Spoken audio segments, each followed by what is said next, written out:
morning, afternoon, evening, wherever you are, and welcome to GAN, Global Atheist News, our weekly review of how religion impacts humanity. This week's headlines. In Afghanistan, the Taliban are warned against targeting former security forces. And the Taliban declare women free, but rights activists see little cause to celebrate. The Liverpool bomber turns out to be a Muslim. A Pakistani mob kills a Sri Lanka man over blasphemy accusations. Contaminated Zamzam holy water from Mecca is sold in the UK. Muslim scientists make a groundbreaking discovery on why it doesn't rain. A Muslim cleric leaves Islam and switches to humanism. Rabbi Tovia Singer exposes a monumental error in the New Testament. A plumber was working on a toilet at Joel Osteen's church. Then a trove of cash and checks fell out of the wall. 500 plus Hindus threaten mass self-immolation over a comedy show. Monthly church-going suits worshippers better post-COVID. New Zealand pushes to have indigenous knowledge taught on a parity with modern science. Another anti-vax preacher has got COVID. And religion is booming on TikTok and Instagram. Hi, this is Nuria Khan with Global Atheist News Islamic Affairs Report. The USA and a host of allied countries have called on the Taliban to end the targeted killings of former members of Afghan security forces. In a joint statement, the 22 nations demanded that the Islamist regime respect its pledge not to harm former government or security personnel. We are deeply concerned by the reports of summary killings and enforced disappearances, the statement says. It follows a damning report on killings and abductions by the Islamist regime. Released by the Human Rights Watch earlier this week, the report documented more than 100 executions and abductions of former Afghan government officials since the Taliban took control of the country almost 4 months ago. This is despite the regime's assurance that the previous government workers would not be harmed. Afghanistan's Taliban rulers have issued a special decree outlining women's rights under their regime, but getting an education or a job are not amongst them. The decree, attributed to Taliban Supreme Leader Mullah Habaytullah Akhundzada, bans child marriage and states that no one can force a woman to marry by coercion or pressure. The Taliban have allowed very few women, with the exception of medical workers, to continue their work.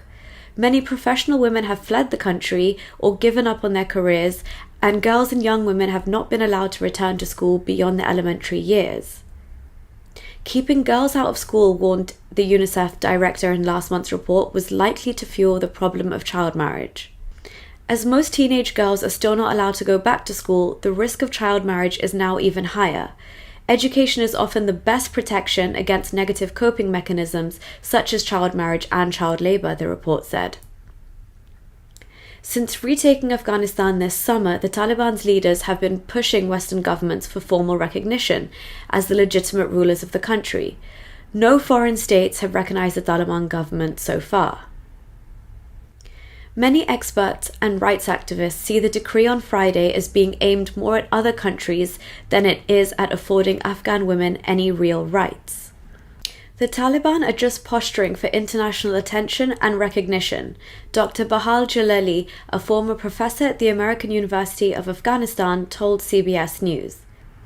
They want to make it appear as if they will gradually soften their approaches and become more open regarding women's rights.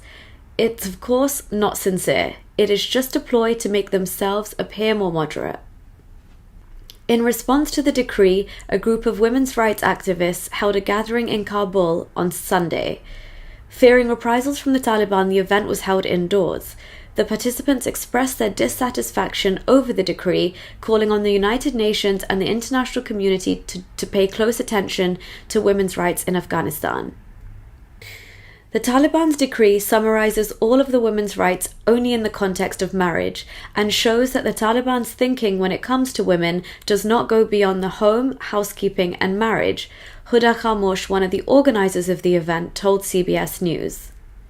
The Liverpool bomber turns out to be a Muslim. Haris Sultan and I report in this video. The Dawa folk were eagerly saying the Liverpool bomber was a Christian convert. Turns out he stopped attending church after a few months and was constantly in the mosque in the run-up to the attack. Yeah, so they found out.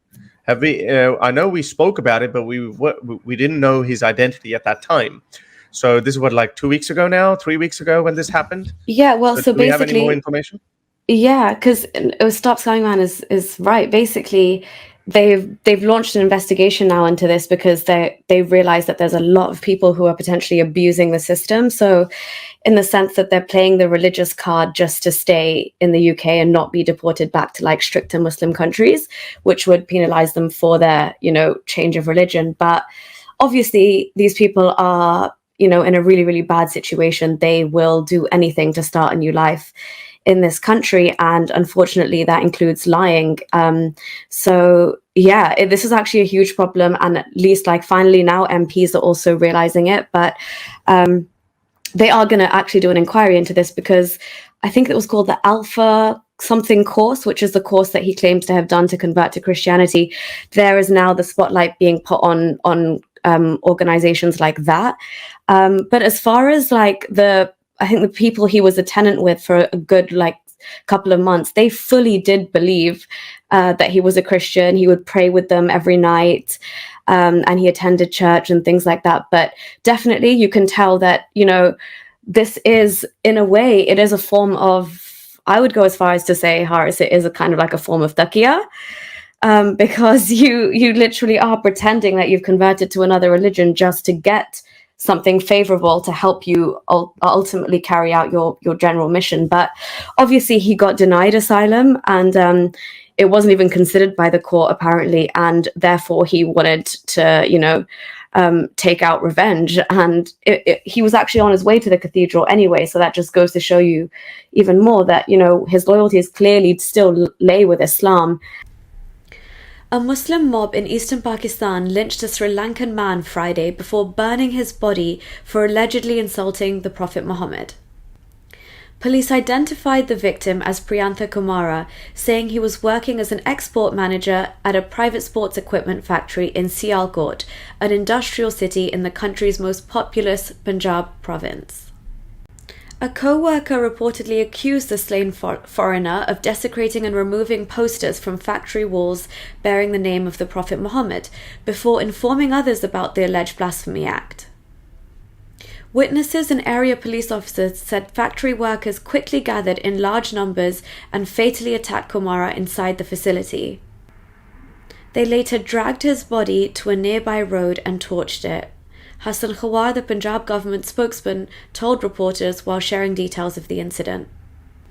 Police say they had already rounded up more than 100 people in connection with the violence, and security camera video was being used to identify other suspects. Prime Minister Imran Khan said the horrific vigilante attack was a day of shame for Pakistan. Khan said he was personally overseeing the investigations and vowed to bring those responsible to justice. A BBC investigation discovered Zamzam water was being sold by Muslim bookshops in Wandsworth, southwest London, and Upton Park, East London, as well as in Luton, in Bedfordshire. The water is poisonous, particularly because of the high levels of arsenic, which is a carcinogen, said Dr. Duncan Campbell, president of the Association of Public Analysts. The BBC asked a pilgrim to take samples from the taps which were linked to the Zamzam well to buy bottles on sale in Mecca and compare the water on sale illegally with the genuine source. These showed high levels of nitrate and potentially harmful bacteria and traces of arsenic at 3 times the permitted maximum level, just like the illegal water which was purchased in the UK. Secret recordings captured the vendors describing customers who drank it daily. They depend on it. They don't drink anything else, said the owner of an Islamic bookshop in Upton Park. Last year, the Food Standard Agency said people should consider avoiding the drink in the UK, which said it came from dubious sources. Dr. Yunus Ramadan Tainas, an environmental health officer who has previously warned about Zamzam water, said it was a sensitive matter. People see this as holy water, he added. They find it difficult to accept that it's contaminated, but the authorities in Saudi Arabia or in the UK must take action. A popular Muslim in Jagawa state has secretly left Islam but refuses to come out for fear of losing his family and threats to his life. Ustaz Mukhtar Yunus, not his real name, has been leading prayers in one of the major mosques in the state, and going by the kind of respects he earns in his community, he opts to hide his conviction and continue to pray with his Muslim adherents in order to continue to care for his families. Citing his reason to leave Islam but deciding to hide his identity, he said he had consciously parted ways with Islam due to the countless examples of contradictory verses and hadiths that promote hatred, wars, slavery, and dogmatic fellowship. Islam survives on fear inserted in the hearts of its followers. With common sense, Islam or religions in general can't last anymore, unless it blends with our cultures, he said. Explaining his decision to secretly live with Muslims, he said culture and fear are the major factors. I have a wife and children. They could be targeted or subjected to discrimination.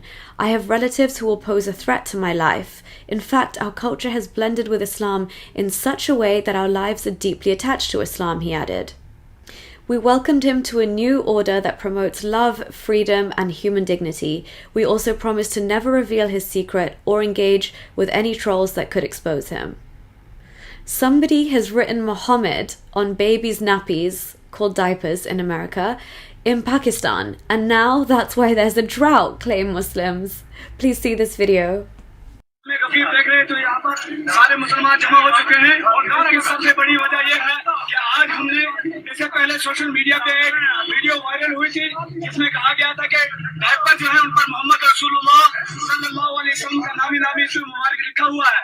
हमने कहा ये social media की खबरें हो सकती है, हमें उससे यकीन नहीं आया, लेकिन आज जब हमने मार्केट के अंदर क्या बोले डायपरों को चेक करने की कोशिश की, जो भी डायपर निकाला, खासकर पैम्पर्स की जो कंपनी है इसके जितने भी डायपर हमने निकाले उन सब पर वाज़ेह तौर पर मोहम्मद रसूलुल्लाह सल्लल्लाहु अलैहि वसल्लम का नाम लिखा हुआ है। इसलिए तमाम अहले इस्लाम से हमारी गुजारिश है कि खुदारा अपने छोटे छोटे बच्चों से मोहम्मद रसूलुल्लाह सल्लल्लाहु अलैहि वसल्लम की तौहीन मत करवाएं मोहम्मद रसूलुल्लाह सल्लल्लाहु अलैहि वसल्लम की तौहीन। इस वक्त जो बारिशें बंद है, इस वक्त जो बर्फ बंद है, इस वक्त जो खुदा हमसे रूठा हुआ है, उसकी सबसे बड़ी वजह यह है कि मोहम्मद रसूलुल्लाह सल्लल्लाहु अलैहि वसल्लम की गुस्ताखी आज मुसलमान भी बेखबरी के आलम में कर रहा है। इसलिए सभी तमाम आलम इस्लाम के मुसलमानों से गुजारिश की जाती है जो भी चीज इस्तेमाल करें उसको 100 मरतबा चेक करें कि हुजूर अकरम सल्लल्लाहु अलैहि वसल्लम की गुस्ताखी न हो रही हो। वस्सलाम। And now, back to you, John. Thank you, Nuria. Rabbi Tovia Singer exposed a monumental blunder in the New Testament. It seems that the author of the Gospel of Luke's knowledge of the Holy Land was appalling. See this video. Mind-blowing.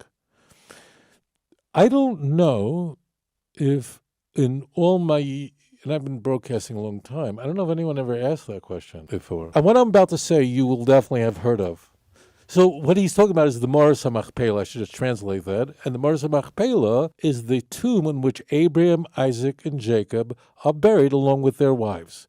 Rachel's buried in Bethlehem in Bethlehem. Okay, so that's in Hebron. Hebron, so you just understand logistically, I can walk to Hebron from Jerusalem. It's really close. You have to pass Bethlehem to get to Hebron, but if you're looking at a map, it's all in Judea. It's like right in the same thing. I mean, it would be a whole day walk to walk there, but it's really close. Okay, that's where the tomb of the patriarchs there, and that's where hundreds of thousands of people visit every year. I mean, Abraham, Isaac, Jacob, Sarah, Rebecca, Leah are buried there. That's big. It's the building it's in. The building it's in today is one of the oldest operational buildings in the entire world. It was built, the outer structure today is 2,000 years old, was built by Herod. So this is a really important place. It's the second holiest place in all the world after Jerusalem.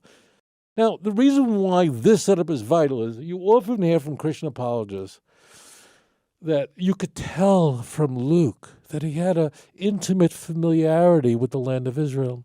He knew there were sycamore trees over here, and they knew there were oak trees here, and if you go like this, there was a tree, and there was a cloud. They knew what kind of coin they were using. You see, Luke, he had such a knowledge of what was going on in Israel at the time. He knew if somebody coughed, he knew which way to say Gesundheit.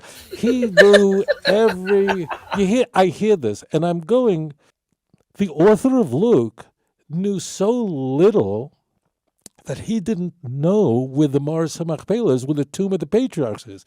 And he places the tomb of the patriarchs not in Hebron, which is, as I said, just south of Jerusalem. It's really close, but in Shechem, like 100 kilometers north, like way off. That's not like Long Island is not technically part of New York City, but it's like really close, and you can say, I'm from New York. No, it's nothing like that. It's Shechem. Modern day, it's called Nablus.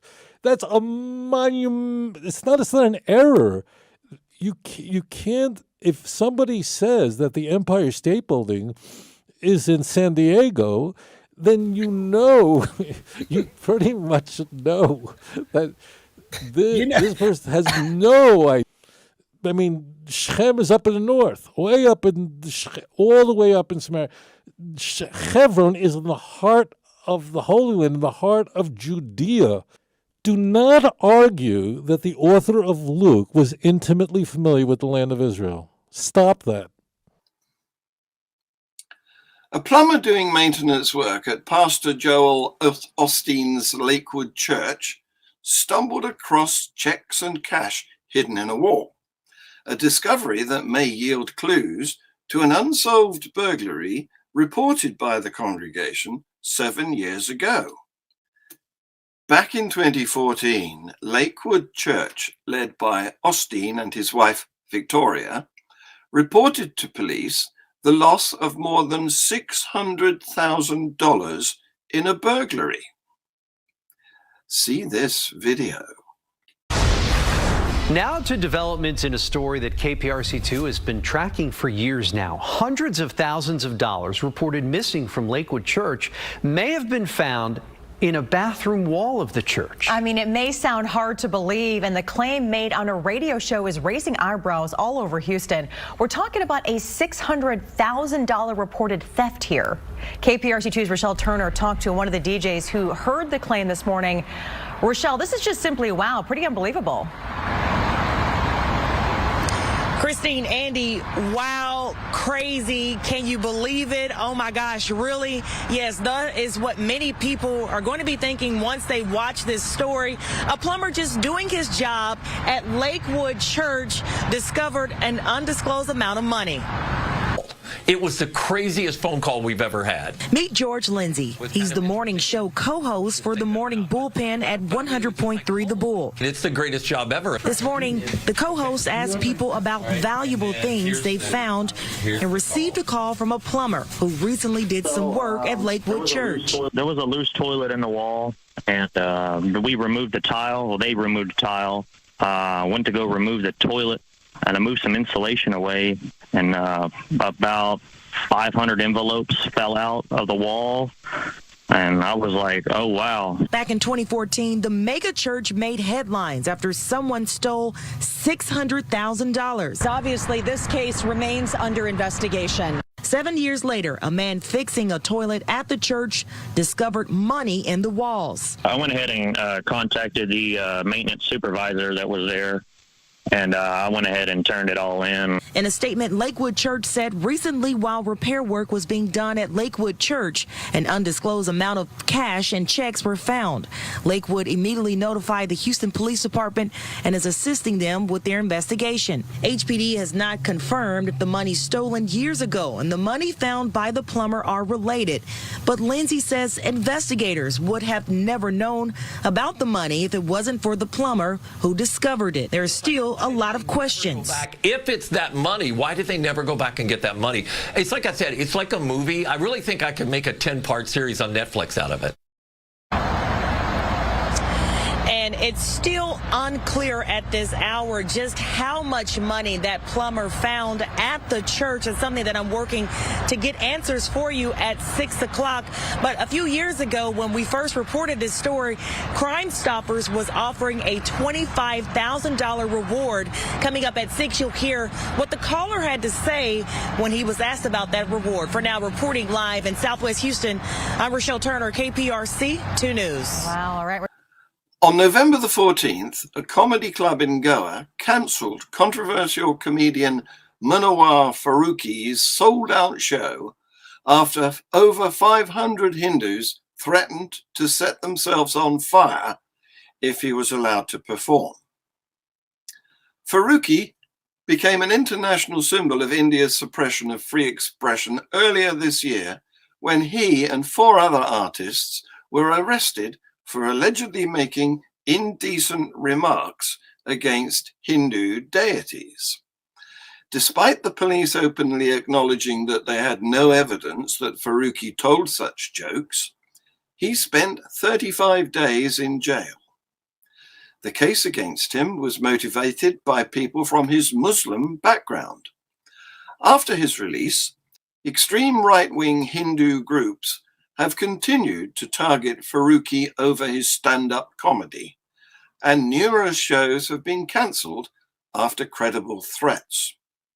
Earlier this month, the Hindutva vigilante gang Bajrang Dal threatened to burn down a Mumbai venue if Faruqi continued his performance. Church attendance in England has fallen by 1/3 since before the pandemic. Many regular worshippers have been attending only monthly since in-person services resumed this summer. For its report, Changing Church, the Evangelical Alliance surveyed 552 church leaders and 1,676 church members over 10 days in October. Average attendance has fallen by 32%, the study finds. The decline in regular attendance is also reflected in volunteering and financial giving.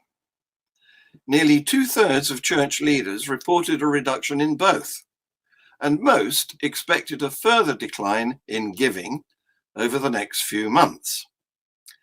Youth and children's ministry has also been significantly reduced from pre-pandemic levels. A quarter of churches reported that they were no longer offering youth ministry, and 17% were no longer offering any children's ministry. The lead theology researcher at the Evangelical Alliance, Rich Powney, said, "The church continues to face a changing and at times challenging landscape. Yet this is also an opportunity to reflect and reset, to ask strategic questions and hold formative conversations as we learn some lessons from lockdown. Let's pray that we all remain committed to making Jesus known through our words and actions." In New Zealand, the government is trying to insert something called Maturanga into science courses. Maturanga means the knowledge system of the Maori. It includes references to various gods. For example, Tain, the god of the forest, is said to be the creator of humans and of all plants and creatures in the forest. Rain happens when the goddess Papatuanuku sheds tears. Maori try to claim that they have always been scientists. Their political demand is that Maturanga must be acknowledged as the equal of Western science, and that without this, Maori children will continue to fail in science at school. New Zealand is in the midst of a campaign to teach Maori ways of knowing alongside science as science, on a par with modern science. The reason for this is to give Maori credibility, not just as indigenous people with moral and legal rights, but to validate their pseudo-scientific views. Scholars who object to this parity are in the process of being cancelled. For months now, Christian nationalist hate preacher Joshua Fuerstein has been spreading COVID lies to anyone who will listen. See this video. Listen to me.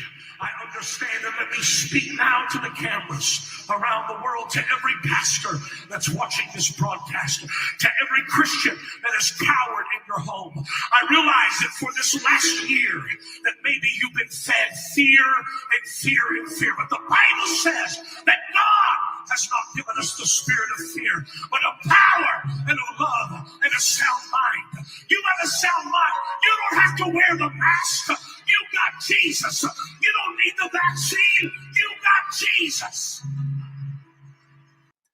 Yesterday, Fuerstein was due to deliver a sermon for a congregation in Knoxville, Tennessee, but he didn't turn up. He called in to apologize for his absence, giving the reason as COVID. Who'd have thought it? Religion is booming on TikTok. See this video. Religion is adapting to new social media trends fast. Short videos like these are becoming really popular. On TikTok, this hashtag has 9 billion views. Diwali has over 2 billion. The hashtag Islam, more than 60 billion hits. I'm Sister Oriane Pietra Renee. And I'm Sister Danielle Victoria, and we are #Media Nuns. These nuns dedicate their entire lives to Jesus Christ. But after they're finished praying, this is what they get up to. They're making a video on TikTok. We gotta go. Don't you think that some people might not take you seriously? I think there's a lot of stereotypes about nuns out there. There's an idea that you lock yourself into an institution, like all the rules, you're giving up, you will therefore be miserable. So when we share those videos, we really want to show that we are human and we live. It's not to say that like we just play games all day, but that is a real part of our life. There's nothing inauthentic about it. And to say they have fun is an understatement. They do pranks. Or jump on the latest TikTok trend. What kind of comments do you get? Oh, they range. Yeah, they range. They express comments of, I thought that nuns were all 90 years old and rigid and angry. There's like a whole strand of folks who are like, I don't even know how I got on Nun Talk. Like, how did I end up here? But I'm here to stay. The nuns pray for everyone who comments on their videos. Would you pray for someone who's left a hateful comment? Oh, more. Yeah, watch out. Yeah. we put our senior sisters on those comments. Free Thought Hour, my live Q&A show with this week's guest, the Lone Skeptic, will be starting in a few minutes, so stay tuned to this channel. Come and join in, especially if you are in the closet for fear of being shunned. The GAN team will be back with our weekly news review at the same time next week. Please like, subscribe, share, comment, set the notifications, etc. This has been Global Atheist News. Thank you for watching.